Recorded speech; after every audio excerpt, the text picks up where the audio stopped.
So to start with, you need to download Microsoft Windows 10 or 11. I'm going to download 10 because I prefer it. So I'm just going to put latest Win 10 ISO.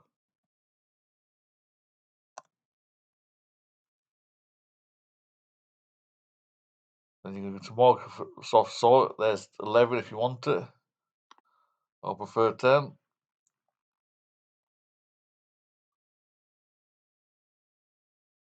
That's the last time it was updated, 2022, by the looks of it, the 22H2. So it's going to say create Windows 10 media, download now. So you have to download that and then you open it.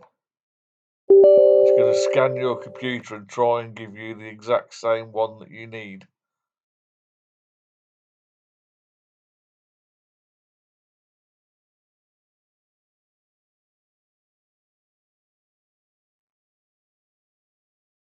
So just let it do its thing. You can select a different version if you need to, or you used to be able to change it all the time. I've already done this for both Windows 10 and 11, and I keep them on a CD, so I recommend you do that if you do this a lot. You don't want to go through this rigmarole every time. So I'll pause OBS and let it come back. So it's done. It's asking for two options: upgrade this PC, which I don't need to do, or create an installation media, which is what I want to do. So it's giving me the option to have the exact same one that I need for this computer, or I can uncheck that and select my own.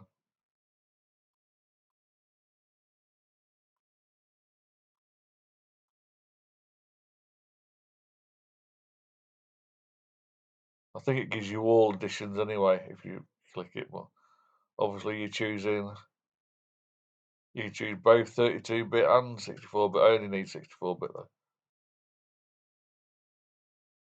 And again, I might choose both actually. It's going to be a big download though.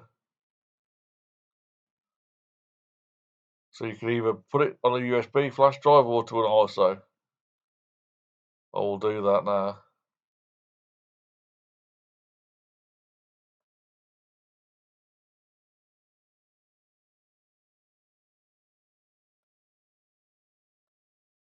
Okay, so I'll let it download. It's going to be ages.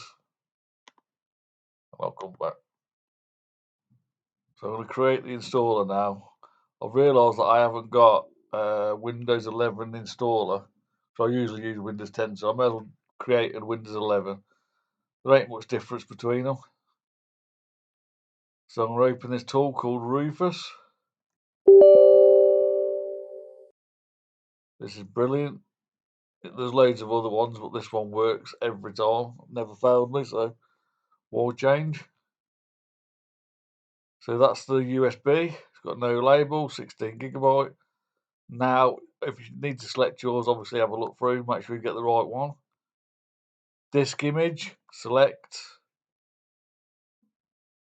I'm going to go down to new volume D and select the Windows 11.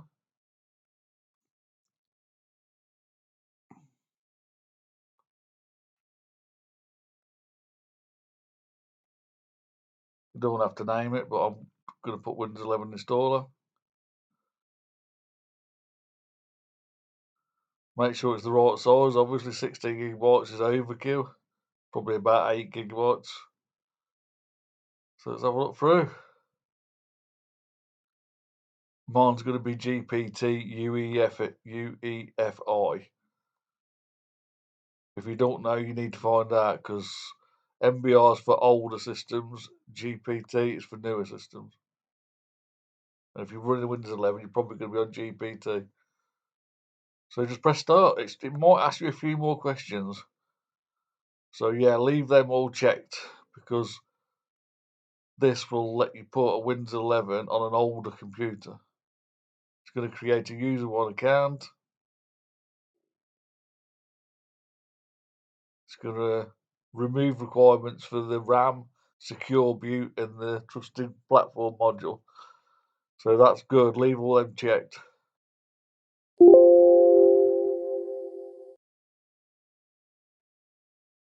And that is it. It's going.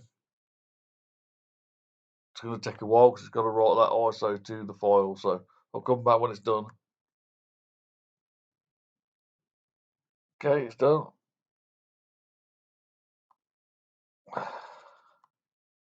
Says it's ready. So it's checking on. Yep. All the boot manager. EFI. So that's it. Easy to do. Just put it in your machine now and follow the instructions. I'll do a video of that another time.